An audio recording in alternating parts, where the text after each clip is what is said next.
ഒന്നും രണ്ടും കൂട്ടി വെച്ചിട്ട് പണിയിച്ച നല്ല ഭംഗിയുള്ള മൂക്കുത്തിയായിരുന്നു. കഷ്ടകാലത്തിന് അത് കുളത്തിൽ പോവുകയും ചെയ്തു. ഇനിയൊന്നും പണിക്കാനുള്ള ശേഷിയില്ല. എന്നാലും ആ മൂക്കിലെ തുള അറിഞ്ഞു പോണ്ടാന്ന് കരുതിയ ഒരു കഷ്ണം ഈർക്കിൽ തിരികെ വെച്ചത്. അതിപ്പോ മാരാത്ത ചന്ദ്രി എന്ത് ഭൂതക്കണ്ണാടി വെച്ചിട്ടാണോ കണ്ടുപിടിച്ചത്? എന്നിട്ടൊരു അന്വേഷണം. എന്താ ഉണ്ണിമായെ, കാളിയമ്മയുടെ കൂട്ട് മൂക്കിന്റെ മുകളിലൊരു ഈർക്കലി കഷ്ണം പോരെ കുളത്തിലുള്ള സകല ശൃംഗാരകൾക്ക് കൂടി ഇളിക്കാൻ?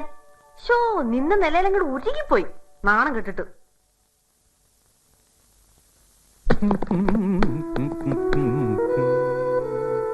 ദേ, നീ കേക്കണ്ടോ? 5 തോല പൊന്നില് കാപ്പുണ്ടാകണ കാര്യമല്ല പറയണേ. ദാ ഇത്തിരി ഒരു നുള്ളു പൊന്ന്, അതുപോലെ എന്തെങ്കിലും ഒരു കല്ലും വെച്ചൊരു മൂക്കുത്തി, അത്രേ മോഹിക്കണുള്ളൂ. ആരോട് പറയാനാ? ഇവിടെ ഒരാളിരിക്കുന്നുണ്ട്, സദാ നേരം ഒരു പൊട്ട ഹാർമോണിയത്തിന് മേലെ കമഴ്ന്ന് കിടപ്പാ പണി. ആ കുന്ത്രാണ്ട് ഇവിടെ നിന്ന് എന്ന് കൊണ്ടുപോകുന്നോ അന്നേ ഗതി പിടിക്കും എല്ലാരും. കടലാസും കുപ്പിയും പെറുക്കാൻ വരുന്ന പാണ്ടി പിള്ളേർക്ക് കൊടുക്കണം എടുത്തിട്ട്. ഒരു ബാല്യക്കാരി കുട്ടിയാണ്. അതിന് വല്ല ചാന്തോ പൊട്ടോ 4 കുപ്പിവളയോ എന്തെങ്കിലും ഇക്കല വരെ വാങ്ങി തന്നിട്ടുണ്ടോ?